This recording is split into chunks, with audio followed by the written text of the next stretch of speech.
me your picks, give me your insights. Our good bets from betting weekly, because we win. That is our motto. Sometimes we win, sometimes we don't win. Don't give us a bird, don't give us your stink eye. We try our best and we're successful. Come watch our show, bet with the sponsors. It's time to start, enjoy the show.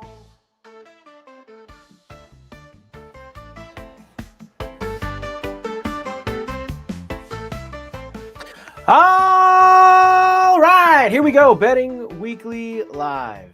Here with you on a Wednesday. Mike Carver along with Doug Kezirian as we get you ready for all of tonight's action. Big night of college hoops. NBA with a good slate. The NHL is back with 8 games tonight after just about 3 weeks off for the Olympic break.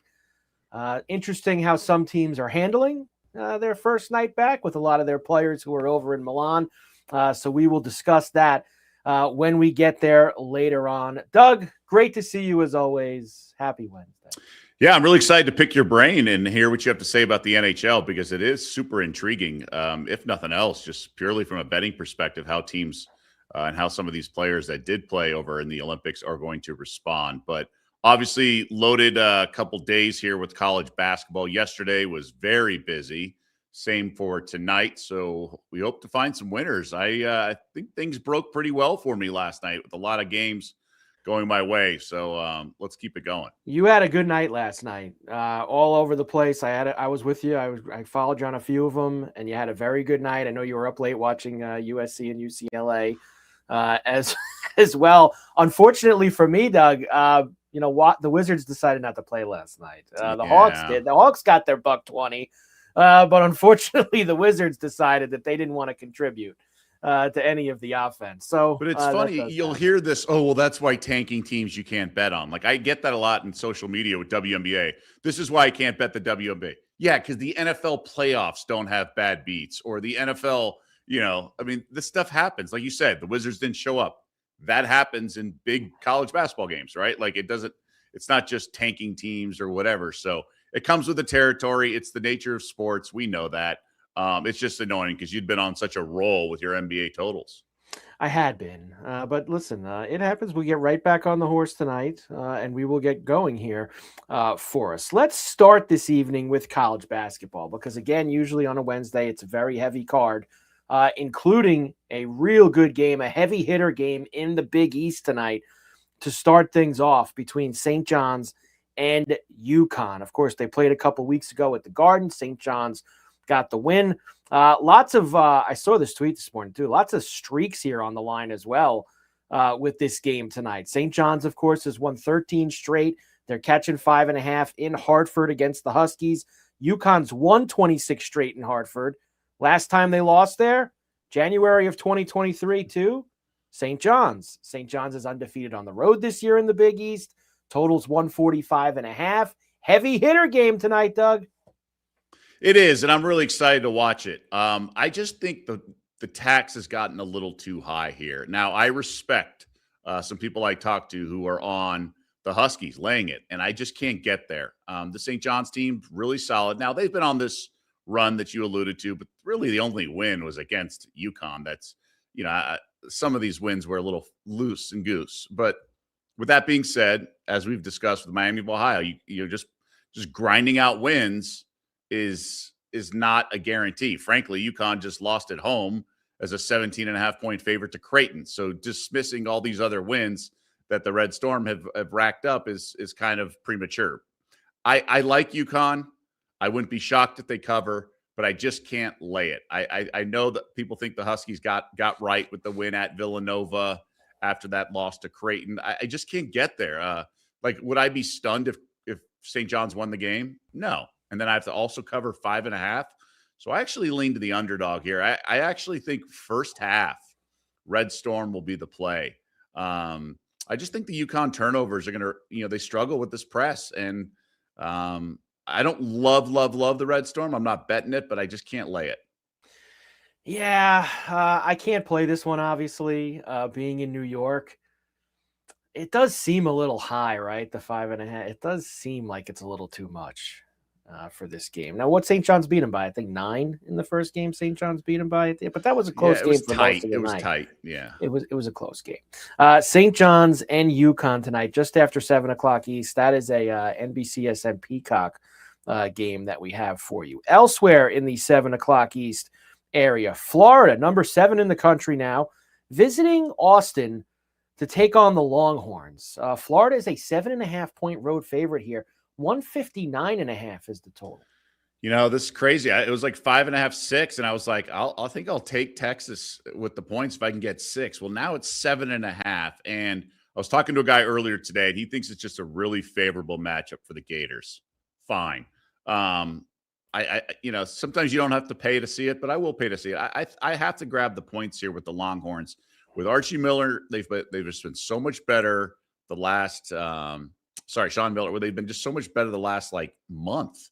And it's tough to keep going on the road and win. And I know the Gators have the size and they're battle tested being the defending champs, but I just think the tax is too high, much like we discussed with the UConn game. Yeah, I was kind of I wasn't very interested when it was in that 5.5, 6 range, but starting to pull me in now at 7.5. I think I might go with you here with Texas tonight at home, getting just over a touchdown. I think that's something that's a little appealing to me now that it's gotten this high, Doug. So I think I'm going to go in there. They've won 7 straight, all covering this kind of a number by 9 or more. So I wouldn't be shocked if the Gators win and cover.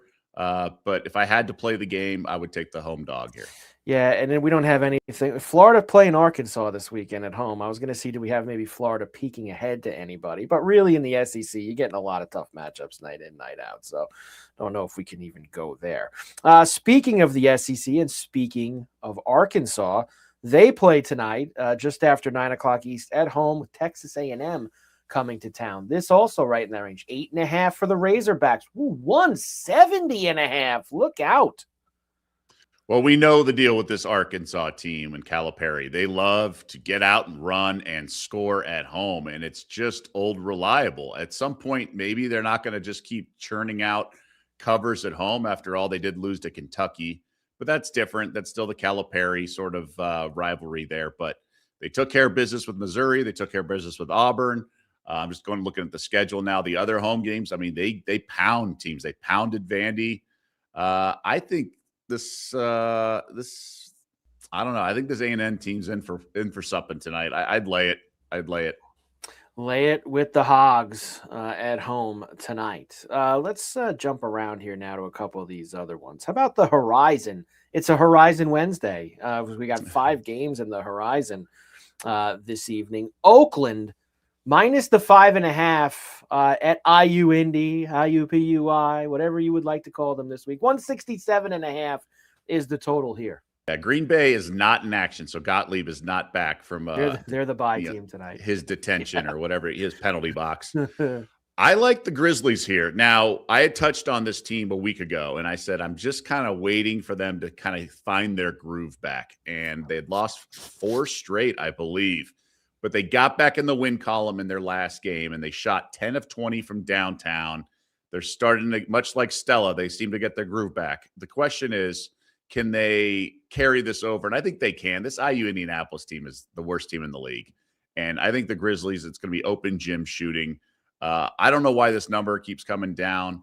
The Grizzlies had 2 games where their big guy, I think his name is Isaiah Simmons, he missed. So that's just, you kind of throw that out. His first game back was funky. I think that was against the Green Bay Phoenix. But I just think the spot here, I don't understand the line move. I always got to be careful with these because when the market moves on these types of games, something is up. So I'm definitely a little gun shy, but I'm going to play Oakland here.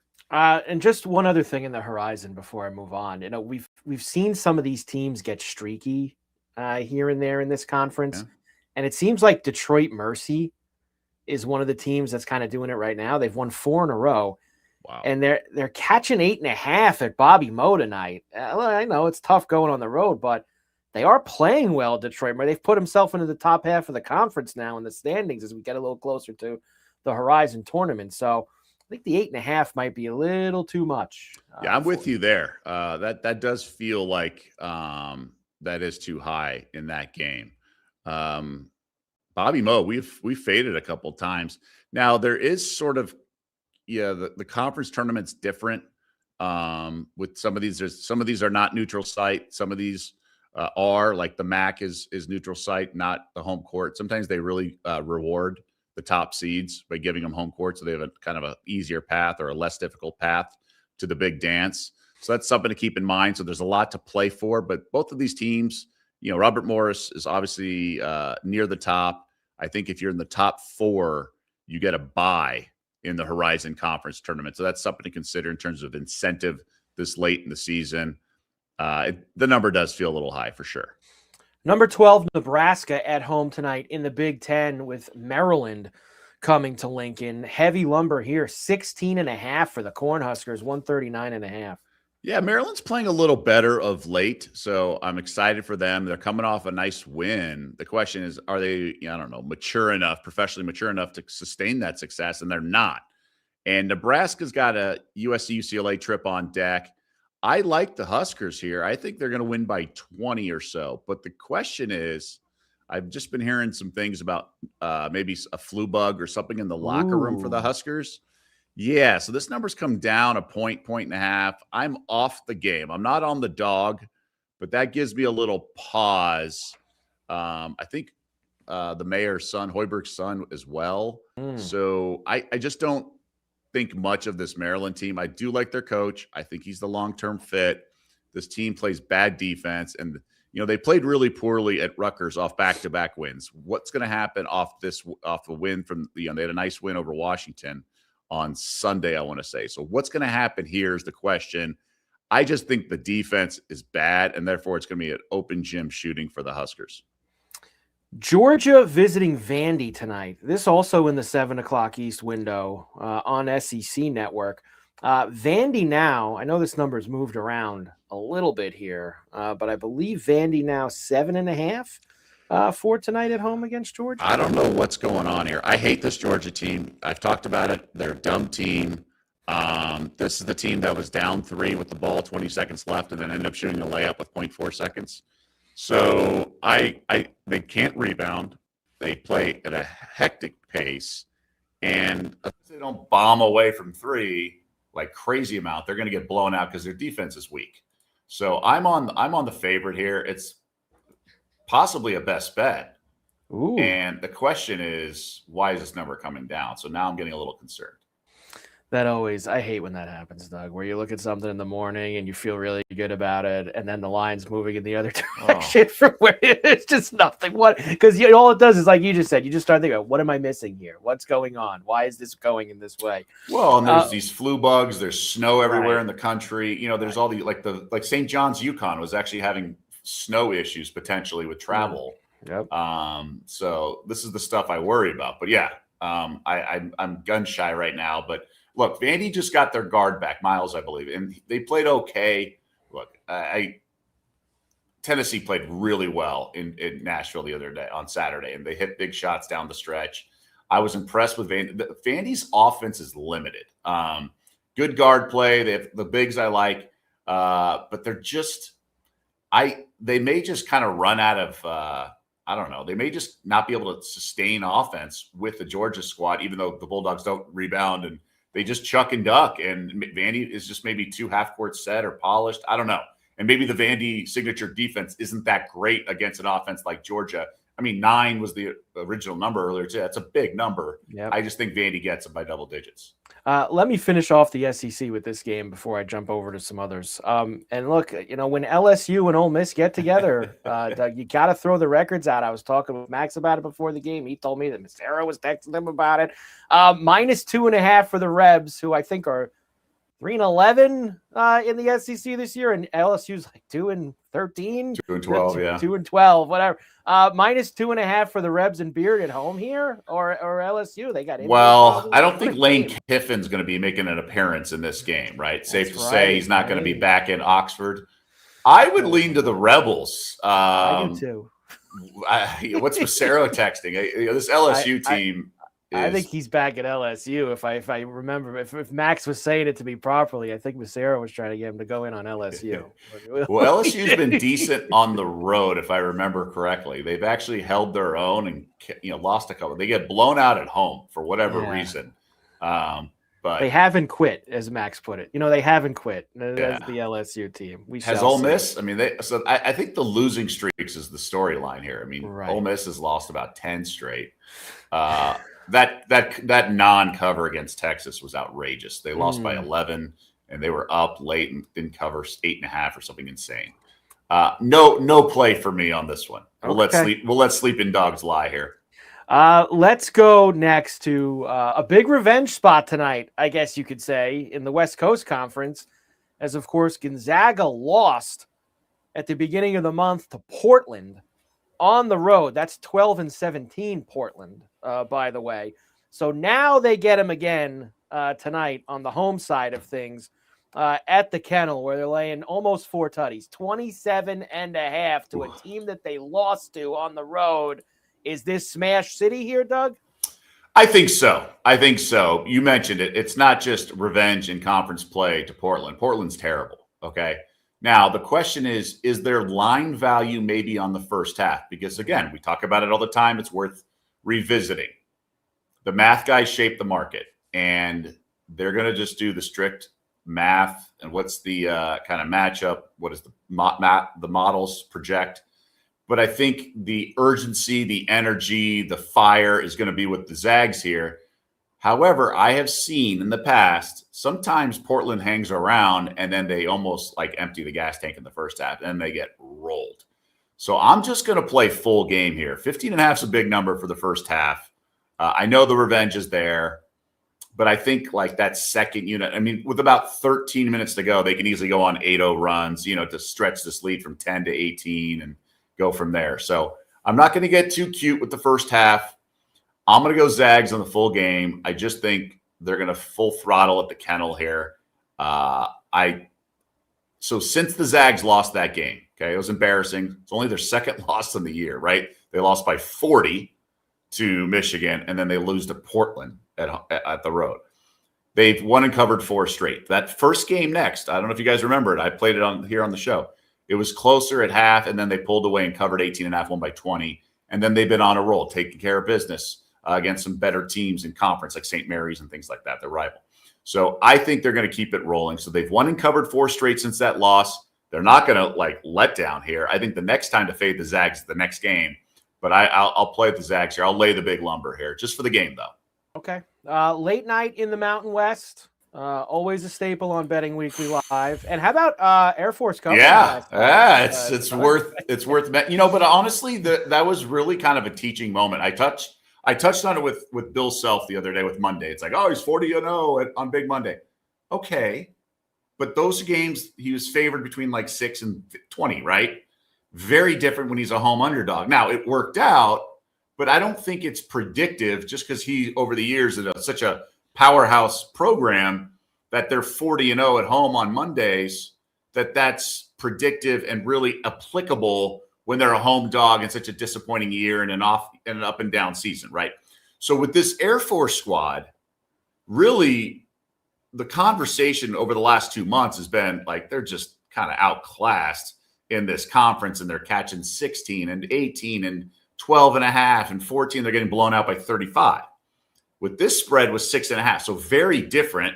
They're catching the second worst team, very shorthanded, injuries, no bench, at home, 6.5. I just think the Air Force sort of gravy train didn't apply. Now, Air Force could obviously have not covered, but I just thought the 14.5, the 6, I think those are just different spreads and thus different handicaps than yesterday. And that's why I didn't play it. That's why I didn't get involved. I just thought it was a different animal, and I wasn't going to take the 6.5 or 7. But I just didn't think the run that they've been on, or we've been on fading them, really applied with this particular matchup with San Jose State last night. And you did say it. I believe your exact words on the show yesterday were, if you haven't been on this train, tonight might not be the night to go and get on it. I think is kind of how you said it. And I think they San Jose State did cover the first half. And I right, said Doug? first half if you They were to do it did because cover the the first fatigue half. might set in. Right. Right. So you had that in our Mountain West Chronicles, but we do have 2 games tonight. And Nevada, by the way, good win over New Mexico as well last night in the Mountain West. But tonight we have a couple games here as well. Grand Canyon at home. This is just after 9 o'clock East. It's on CBS Sportsnet. They're laying 7.5 to UNLV. 150.5 is the total. All right, so it's a big revenge spot, right? UNLV was down double digits, somehow won at home by double digits against Grand Canyon. This Running Rebels team is really funny. You really want to bet on them when they're off a loss or a bad loss and bet against them when they're off a win. Well, they took care of business at Air Force on Saturday. Nice second half, got the cover. Grand Canyon revenge. We know about the crowd. We know about their defense, that they don't shoot the lights out. They did when they played San Diego State, and I bet against them. But besides that, they typically don't shoot the ball well. The UNLV is kind of a dumb team, although I really like Josh Pastner. And frankly, I went to high school with one of the assistant coaches. I like him a lot as well. They lead the conference in fouls per game. I just think they're a little young. Their bigs are young. Kind of a one-man show at times on offense. Their point guard's a stud shooter and everything, little guy. I want to lay it with Grand Canyon. It's just a little bit pricey of a number. So maybe first half. Rebels have been slow starters. We know about that big comeback at Boise. So I think I'd start with the first half and kind of see how it goes. But this Mountain West season's been pretty weird. We've seen the road teams deliver. There's been a home court tax in a lot of spots that has not come to fruition. Some of those higher profile games like Utah State, New Mexico, San Diego State, Grand Canyon, like they just don't get there. And I just think at some point you just kind of have to stop taking the glutton for punishment. So I will dip my toe in with Grand Canyon first half here. And I think that is going to be a fascinating thing when we do championship week, Doug, and we look at maybe odds to win conference tournaments and things like that. Probably going to be really unpredictable Mountain West tournament that week in Vegas because we could probably make a case for a whole bunch of teams to maybe win it that week with how kind of crazy it's been throughout the right. And it's only a 2-bid conference, I believe, as of now. In the past, we've seen 4. Yeah. So right now, there's a lot of teams on the bubble in that conference. So who knows what that induces in terms of kitchen sink type of performance. And Grand Canyon's just on the outside looking in of the bye right now. They're 5th in the conference, so they need to get that 11th win. I think that would even them up with Nevada in 4th in the conference if they could get it tonight. The late game, you can make an argument maybe after St. John's and UConn, the best game of the night, Utah State visiting the Aztecs, San Diego State. This is just after 11 o'clock East on FS1, -1.5 for San Diego State, 146.5 the total. Yeah, I'm kind of out on the Aztecs. We got there with the best bet like a week or so ago. We had the first half team total by San Diego State. They scored 2 points the final 3 minutes. With the Grand Canyon when they played Grand Canyon. But then they got dominated second half. So I want no part of this Aztecs team. The offense just leaves a lot to be desired. And then they go to CSU and lose. So it's a sandwich spot between Grand Canyon and this Utah State game. I thought the Aztecs played really well up in Logan, and the line was like 7.5, 8. It was just too much, and they lost by 5. They were right there in the game. I think Utah State should be probably I think the overnight, the Aggies were favored, to be honest. I think there might be one guy out for the Aztecs. I think it's a game time decision. I can't get involved here. Again, this Mountain West used to be not scripted, but very predictable, like home team covers, blah, blah, blah. It just hasn't been that way. On Saturday, 3 road dogs, 1 outright, or two on the road and 1 at home. I'm going to take the under here, and I'm going to go first half. I think they shot the lights out in the first half when they played, especially at Utah State. Sorry, especially the Aztecs. I don't see that. 68.5 is a big number. Utah State does want to stretch the court, but the Aztecs want to muck it up. Dutcher's calling card is defense. I think we sneak under the total here in the first half. 68.5, that first half total between Utah State and San Diego State tonight should be a good one for the late night hoops in that. I'm going to throw you one more late night game. Feed me. Any interest in Cal as a dog at home Yes. against SMU tonight. I kind of saw this and I said I might want that 3.5 with the Bears here. Mark Madsen's a damn good coach. I love it. I love it. They smoked Stanford, his alma mater. It was a revenge angle for Stanford, the reverse, revenge because they had won at home. I love it. I just love that he's doing so well. I like that Stanford screwed up and didn't change coaches, and he got away from them and went to the rival. And he's built a great culture. I mean, there's video on Instagram of him delivering Krispy Kremes to the fraternity houses and sorority houses. We all know who he is as a player, kind of goofy. Shaq was his big brother, protected him, took him to his tailor. Based on some of the mischief at night, Shaq made sure that Madsen was always protected and on a different floor as everyone else when they were on road trips because they didn't want to subject this young, innocent guy to what went on. So I just love everything about him. He's great family. The team has bought in, I guess is my point. Is it a great atmosphere? Is it berserkly? No. It's not some huge thing. And if they don't cover against SMU, but that's a tough road trip. You mentioned the travel. This SMU team, obviously, in their best is better than Cal's best, but it's a tough little road trip here. I'd rather they had beaten Stanford and then we're getting Cal in game 2 of the West Coast Bay Area trip. But if I had to play this game, I'd take the Golden Bears. Golden Bears, home dogs tonight. That's just after 10 o'clock. What caught your eye? What caught your eye with that game? I think it's just Cal isn't that bad. No, they're not. Really not. And I don't think that SMU is that great. So Correct. I don't think that SMU should be laying points on the road late night. And I get they've been out there, so that really isn't that big of a deal in terms of the time of the game. But for me, it's just I think that these teams are either pretty even or Cal might be just a smidge better than them.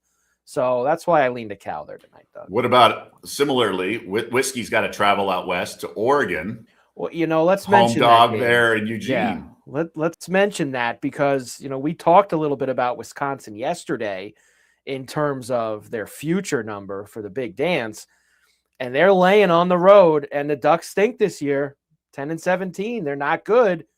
Is this a tough spot for Wisconsin? Now, I'm guessing that this is the first game. Yes, they go to Washington Saturday. Right. So this is the first game, and it's a late tip, 11 o'clock East. Yeah, I got bet up from 4.5 to 5.5. I think that's the right line move. I've lost a lot of money in these spots. And who am I to handicap Oregon? Because a week ago, I liked the Ducks a lot, and they laid 1.5 at home to Washington. Or sorry, to someone. I'm blanking on the name. Oh, Minnesota. And they had 17 points in the first half, 44 for the game. So I don't exactly have a good read on this Ducks team, but Whiskey, I mean, their ceiling is really high. If they bomb, they bomb. I expect the Badgers to cover, but I can't get involved here. These are tough spots with the home dog. Like you said, Cal plus 3.5 caught your eye. Yeah. It's hard to turn that down. There's a couple coin flip games elsewhere that have my attention.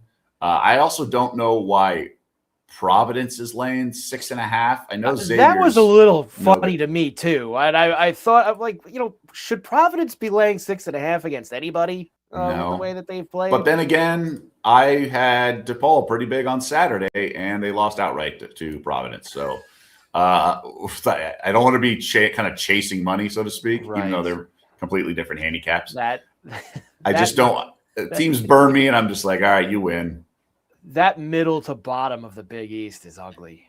That middle to the bottom, it's tough getting a gauge on really any of those teams. They pretty much all stink. How about Boston College? Short number at home to Wake. I can't. No, they're so bad. I can't do it. They are awful. You know who's worse? Oh, their women's team. I bet against their women's. Not good. I was also going to say, you want to know who else is worse in that conference? Notre Dame. They suck. All right. Real nice effort last night against Duke. Geez. You'll appreciate this one. My buddy was trying to get me to tail him on Notre Dame. I'm like, no, there's so many better games to bet. Take Minnesota plus more points. And then I texted him early second half to ask him if he got 17.5 or 17 in the game. I was just curious if he got that extra hook.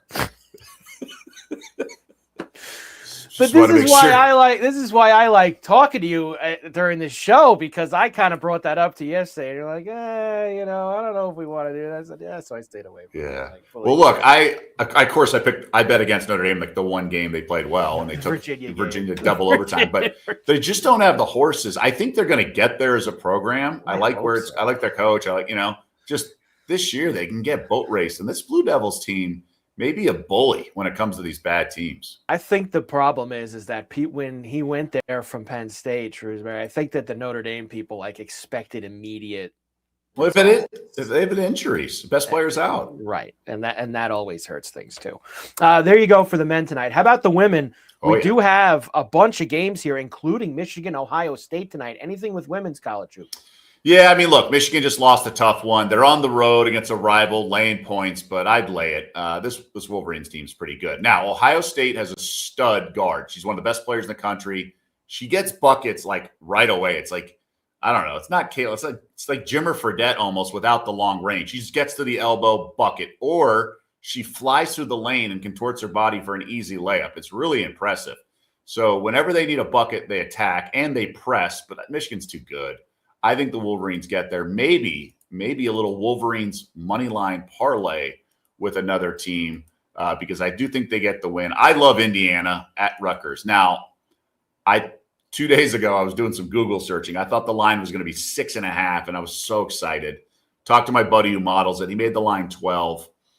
Opened 8.5 this morning, up to 9.5. Like an Indiana money line parlay with Michigan. Well, first of all, I think the Hoosiers get there. I think they win by double digits. So they have a stud point guard.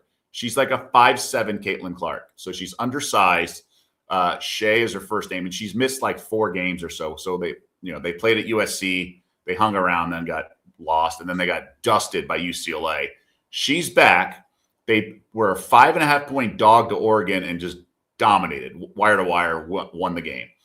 I think they take care of us. Rutgers is not good. And they're sort of on the bubble a little bit. So a little money line parlay here. My concern is I think Michigan could lose here. So I just think you're paying a tax on Michigan money line. So there's no need to do it. I think Indiana's play. They got some bigs who can stretch. I don't think Rutgers is good at all. I think the Hoosiers roll them here. I think double-digit win. I like IU quite a bit here. There you go. IU minus 9.5. And I got another play for you. Just throwing it out there. Right. USC, even though a classmate of mine is the head coach of the Trojans, they can recruit really well. And they're headed in the right direction. I love Jazzy. They're freshman. She's a star and going to be great. I just think the market is wrong on them. They're laying too many points. So this Penn State team is not bad. They've been playing a lot better. They have great guard play, and USC presses the entire game. So if you have a guard and good guards who can break the press, you're going to be fine. I think the Nittany lines plus 13.5 is a solid play, especially like a first half. USC starts slow, and Jazzy Davidson defers, and then she sort of cranks it up at the end of the game. So I think of maybe a first half, but either way, USC's got UCLA on deck. Trojans are not on the bubble. They're firmly in the big dance. So I think this is a tricky travel spot. Going to Happy Valley. I think it's an early tip, 3:00 by West Coast standards. And I think Penn State's playing great, and they can shoot. So I think if you get your guards to drive and kick, it's going to be open shooting. USC has 2 shooters that shoot. They're open for a reason, kind of, shooters. Like the stretch 4 is not a stretch 4, but you think she is. So that's the problem. They don't have the pieces. Davidson bails them out, but I think 13's a little big, a little high of a number. It's come down, I think, from 15.5. So I think USC could be in for a really tight game, the one they don't expect. Penn State, I think, has covered 3 or 4 in a row. So I like where the two ships kind of passing each other. So I like the dog here, and I like Indiana road chalk at the most in the conference. There you go. College basketball tonight, both the men's and the women's, as we get ready here on a Wednesday night. All right, we got more hoops. Let's do NBA now. 6 games this evening on the NBA card, including the ESPN doubleheader, which will start in Detroit between the Thunder and the Pistons just after 7:30 East. Now, this number, of course, is rather large. Pistons minus 10.5. Now, the Thunder ended up winning that game in Toronto last night, but they still are kind of clearing the decks here this evening, Doug, as usual. Lots of guys out for the Thunder as they're catching a big number. Right. And I don't ask why, but I actually watched the entire game last night between the Thunder and the Raptors. Well, I'm friends with the play-by-play guy for Toronto, Matt Devlin, so I wanted, and I was interested. And then what happened is Toronto was on a roll, opened up a 10-point lead in the first quarter, and then they kind of poked the bear a little bit. OKC was playing without SGA and J-Dub, and then you mentioned it could be sort of a throwaway game. And I think they kind of poked the bear, and then all of a sudden the Thunder flipped the switch. And this Raptors team, who we're going to talk about in a sec, they don't play well against elite defenses. And then the game just completely changed. And the points weren't easy. Pistons are kind of similar to Toronto. We saw what happened against the Spurs. Now, no one can duplicate a Wemby. But typically, if you look at the Pistons game logs, they're excellent against sort of bad defenses. And they're so heavily dependent on Cade Cunningham to create offense. If you think about it, Jalen Duren's their all-star, their second best player, right? Even his offense is predicated on Cunningham. So when you have Thunder who play elite defense, and they do, who's ever playing, right? So even if there's no SGA, so as Dort's going to play, Case and Wallace in terms of the backcourt, they're going to make life miserable for Cade Cunningham. And so his on-off splits, they had it on the broadcast, 7 points better defensively when Caruso's on the court. So I'm keeping an eye on his status.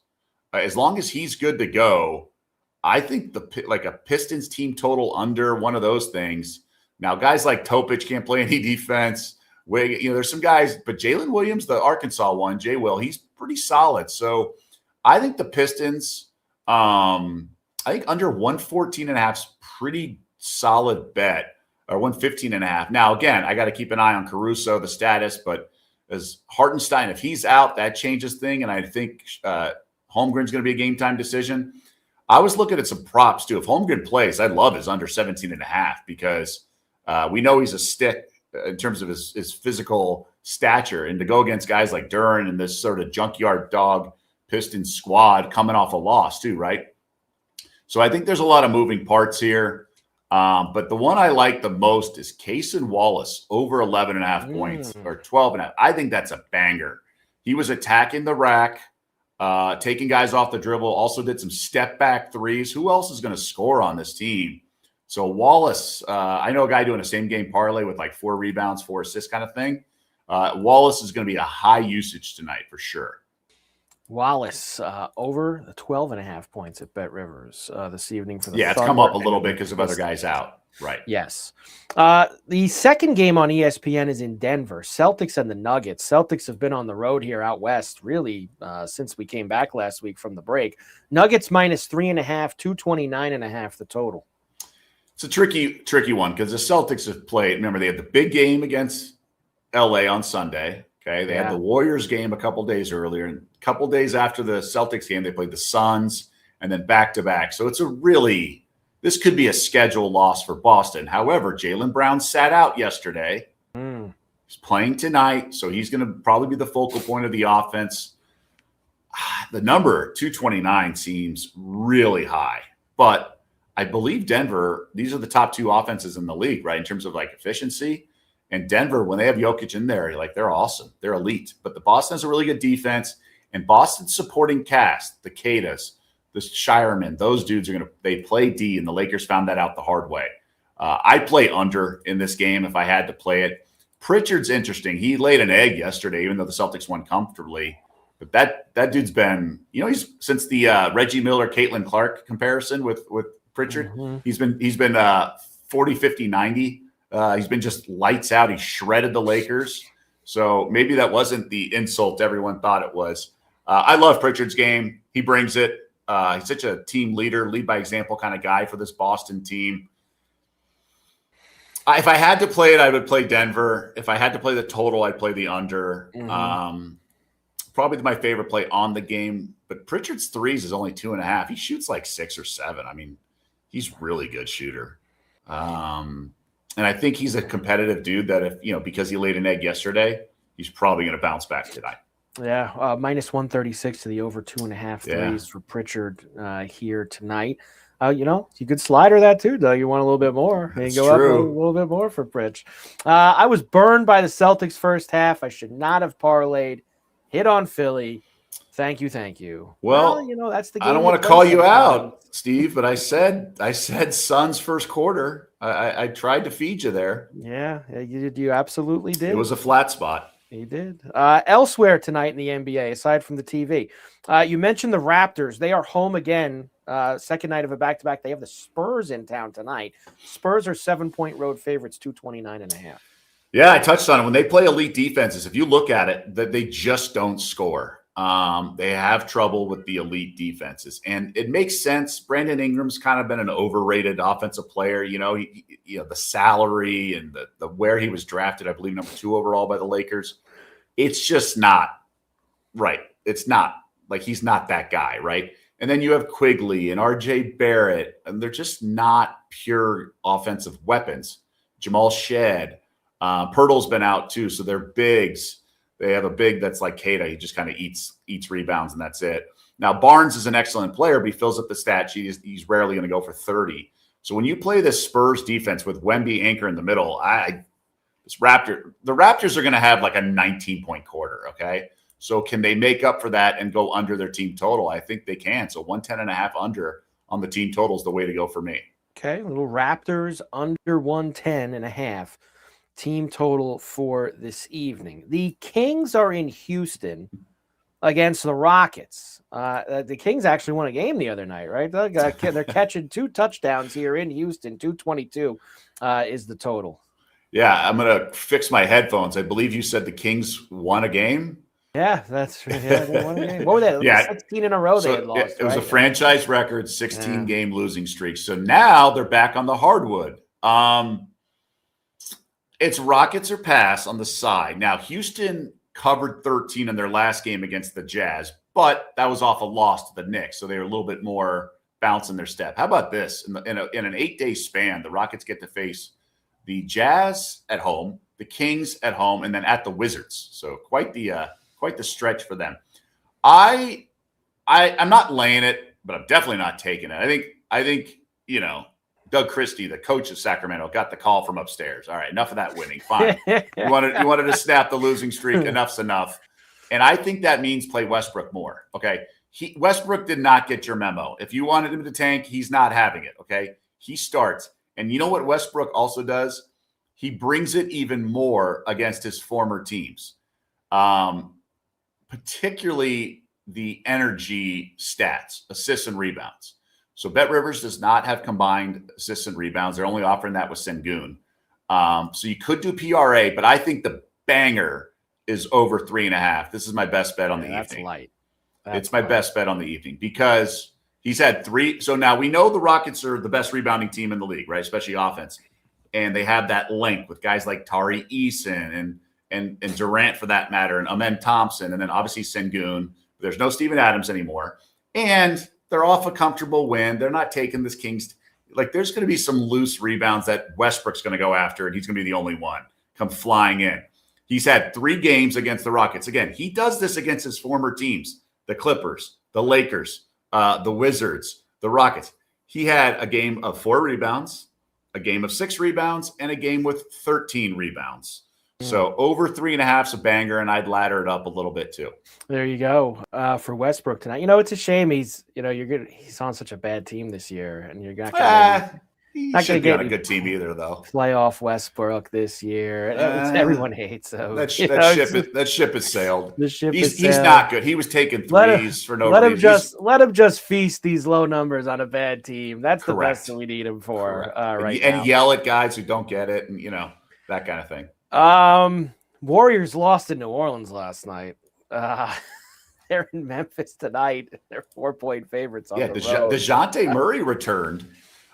Grizzlies are the team that lost at home to the Sacramento Kings. So let's not sleep on Memphis's ability to tank either. That was an impressive egg that they laid because Memphis is, they got reason to lose. Sacramento's got the worst record in the league. And remember, this should be in the back of everyone's mind. You don't have to finish with the worst record. You just have to finish with the 3rd worst record because the 3 bottom teams all get the same odds to win the lottery.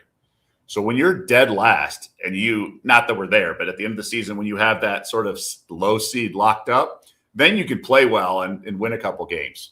So just keep an eye on that because Sacramento, they have a little wiggle room, I guess is a way to put it. They have a couple game wiggle room that they might have to get a win here and there. Pacers are definitely going to be tanking, so those are some teams to keep in mind. I don't know with this Memphis team because their obviously roster stinks, but it's better than people realize because they've drafted well. They have a great front office. And Pippen Jr.'s come back, so he's playing a lot. Cam Spencer has kind of lost his mojo a little bit. G.G. Jackson, they had also had an injury the other day when playing the Rockets. The Warriors probably cover, but I don't know if anyone caught it. If you want to go check out my Twitter feed, they were leaving Draymond wide open.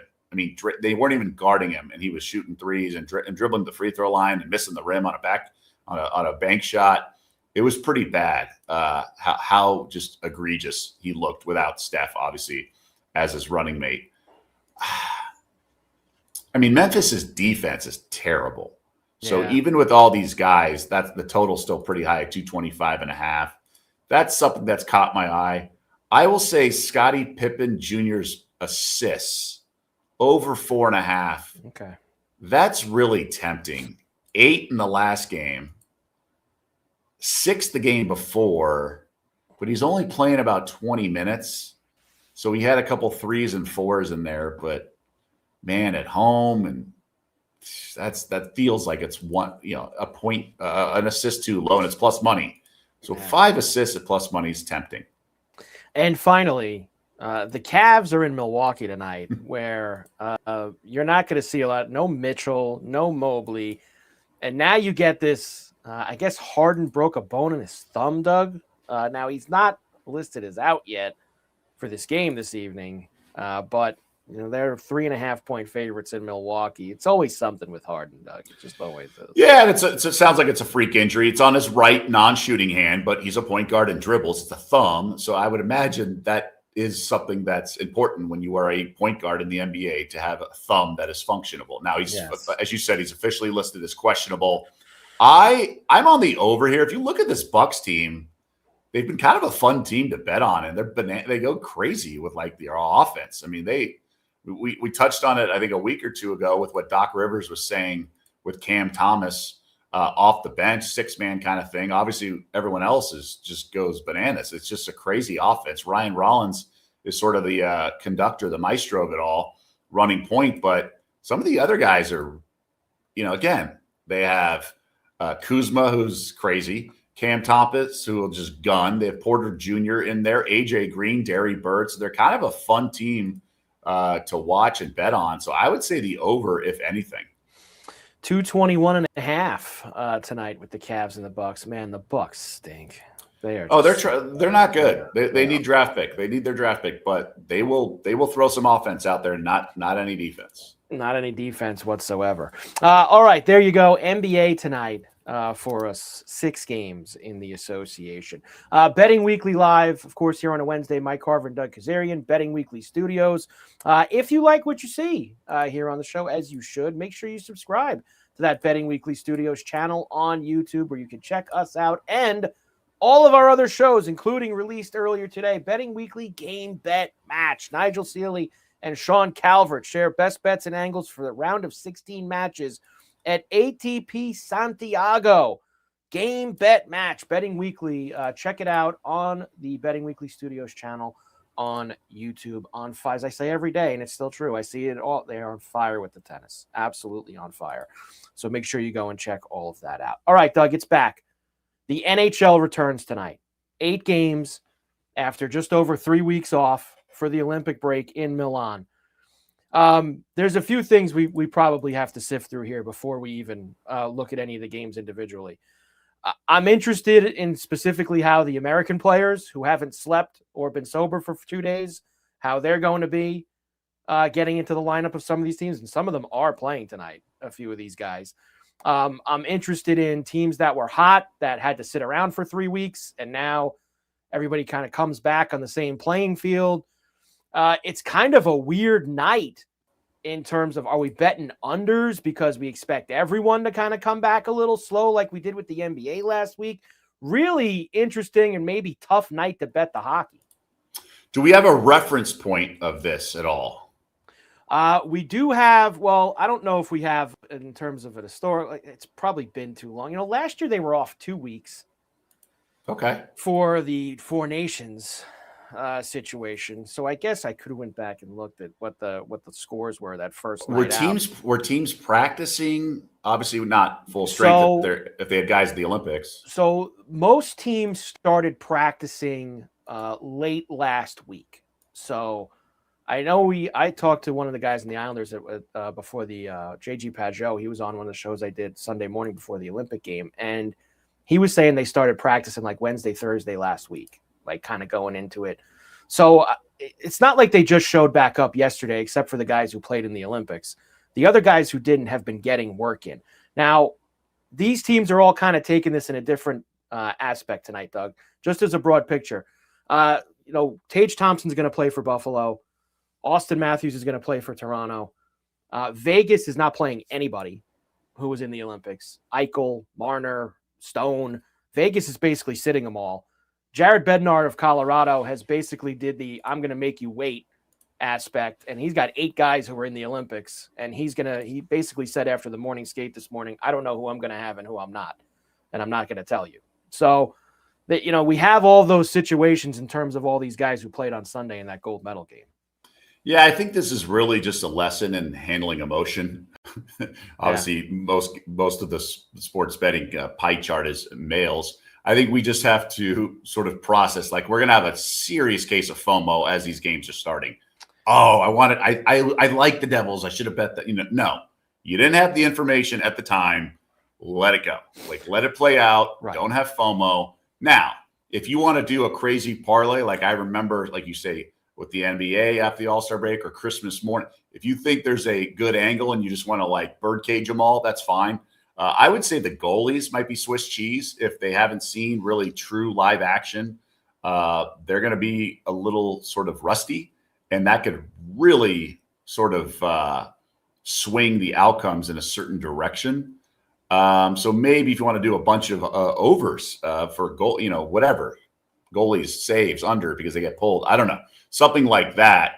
I'm all for doing something extreme, but I would not sit here, think you have 5 leans, and then the game start and 2 of them are going your way and saying, I should have bet that. That's not how this goes.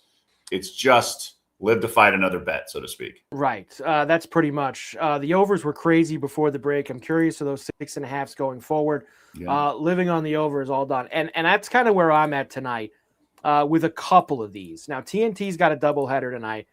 Tampa is home for Toronto. Tampa had a ton of guys that were in the Olympics. Now, here's the other thing, emotional factor. No John Cooper behind the bench for Tampa tonight. His father passed away. He's going to be away from the team. So Cooper comes back from Milan coaching Canada. He's not going to be with the Lightning. Now, the Lightning had 8 players in Milan, where the Toronto Maple Leafs had 3. So I have a couple of these tonight, and great job by my guy, Andrew McInnes, who's a great hockey bettor on Twitter, who actually did all the legwork with this, with how many guys from each team are out. I was kind of looking for gaps like that, Doug, of how many guys were gone. And 7 and 3 is a pretty considerable one. The Colorado one I'm going to give you, I thought also was a little considerable, but maybe the under here. Now, this was 6.5 this morning. It's flat 6 now.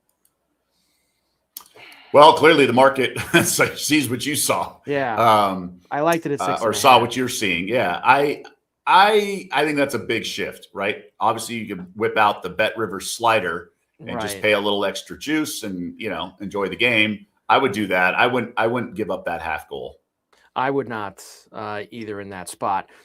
Kings and the Golden Knights are the late game on TNT. The unfortunate thing for the TNT people is Vegas isn't playing anybody. They have decided one way, and they're really the only team that I've seen, unless Colorado ends up doing it, they haven't really said it yet, that has completely cleared the decks and aren't going to play anyone. So that's why they're plus 140 in LA tonight against the Kings. This total's 5.5.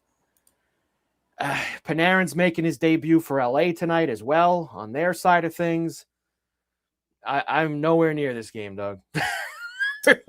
Yeah, I mean, look, I don't think the odds makers have a clue. When a bunch of guys are sitting in any sport, it's like, how do you make this line, And I'm sure Doc Rivers didn't invent this quote, but he would always say, like, as a coach, he hated playing teams down their main guy, down their star, because his own guys would almost take him lightly and not have that edge.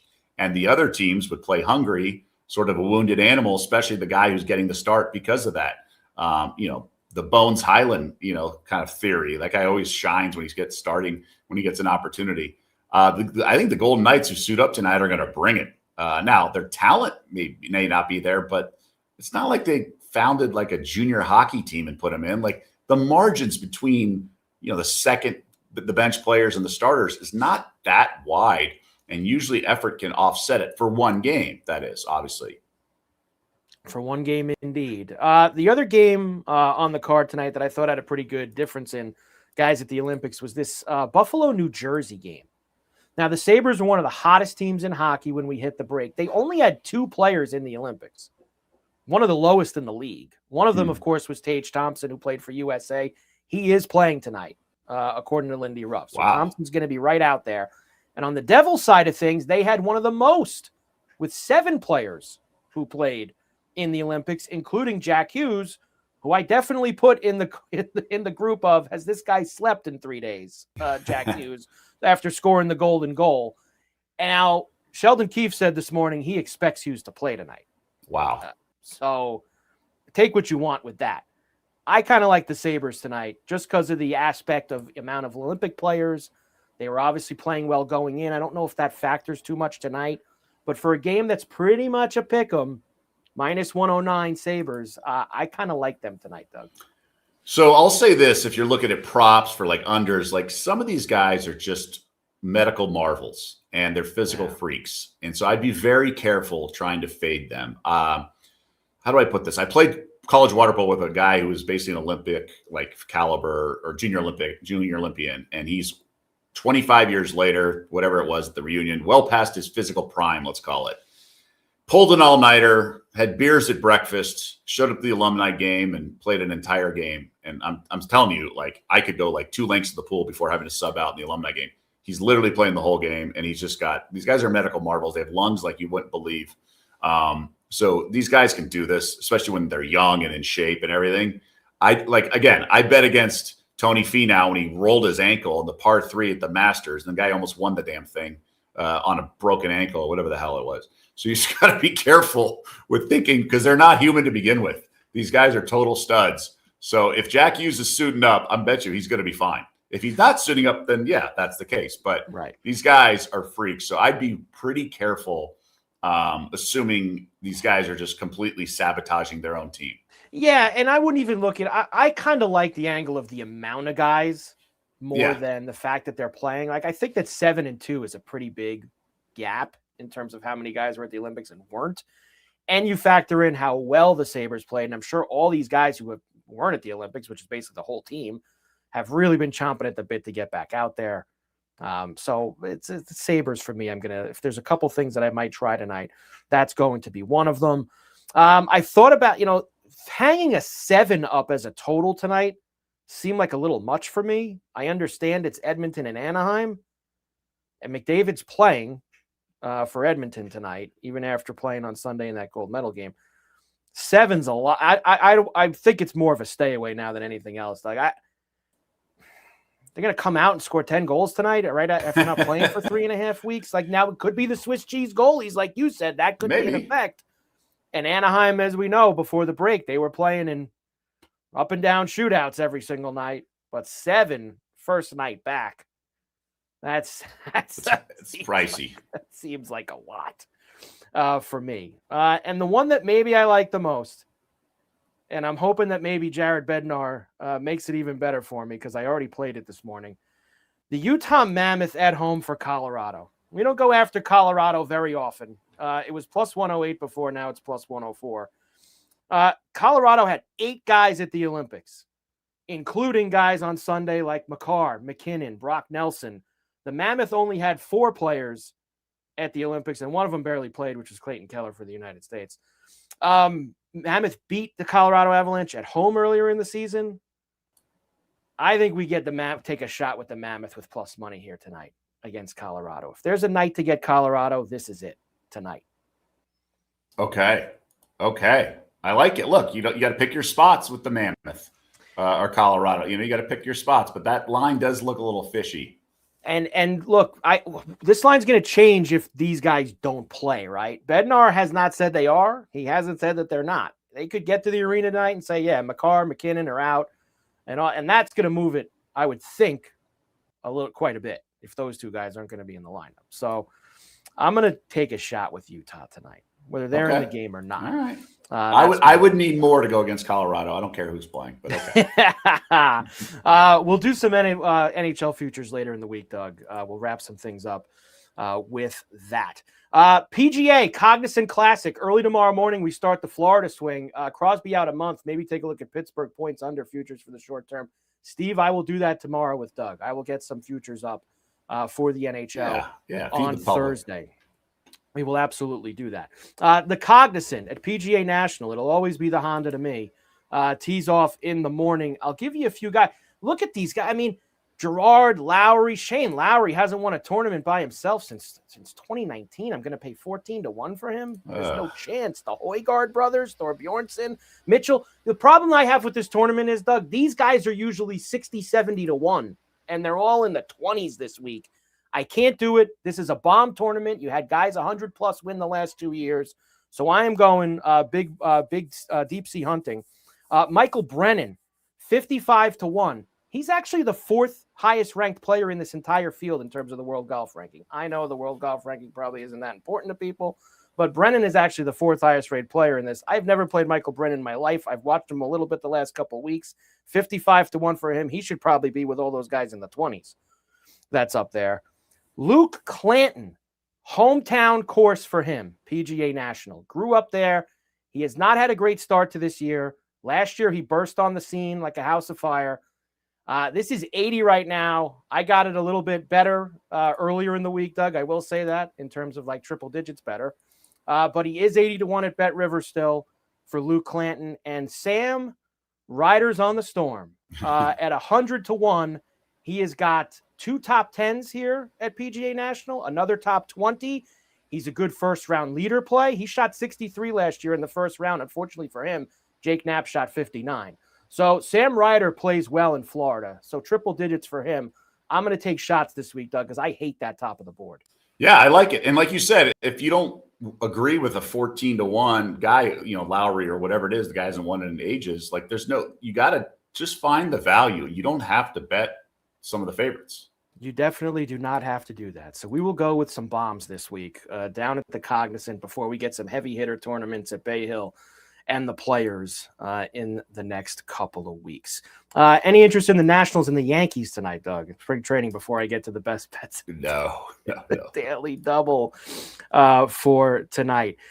You know what? I am going to go with it. I was going back and forth with my best bet, Doug, and I finally just locked it in for this evening. Let's get to it. The best bets and the daily double on Betting Weekly Live. Hockey's back, so I'm going for it. I really like this. I think that Utah, I'm going after Colorado. Doug probably doesn't like this. Like he said, you don't want to go after Colorado very often, but I got a feeling that these guys aren't going to play.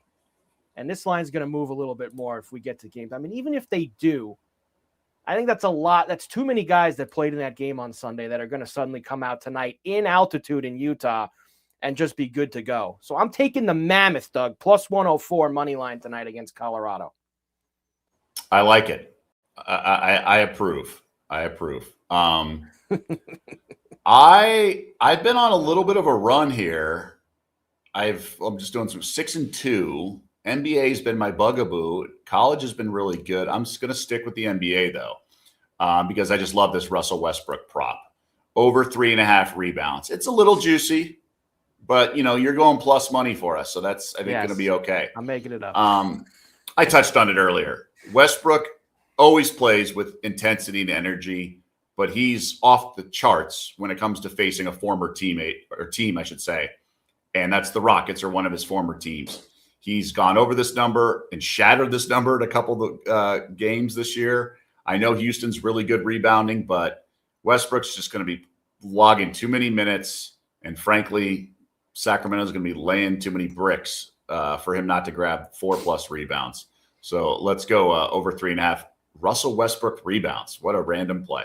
All right, so the daily double for tonight at Bet Rivers, Russell Westbrook over 3.5 boards, and the Utah Mammoth money line plus 104 against Colorado as the NHL is back, plus 271 tonight for the daily double.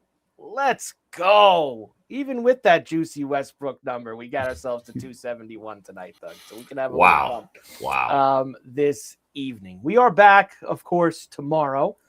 Betting Weekly Live, 4 p.m. East, 1 p.m. Pacific. Another full slate of NHL. All the other teams will get back. And actually, Doug, interesting, a bunch of teams playing back-to-back tomorrow night that are playing tonight, right out of the chute. So we're going to have teams that are cold tomorrow against teams that get a game under their belt tonight. So that could be some spots for us with the hockey, college hoops, NBA. We will get it all to you once again tomorrow. Betting Weekly Live, of course, Betting Weekly Studios, part of the Bet Rivers Network. Mike Carver, Doug Kezirian. Have a great night, and we will see you back here tomorrow.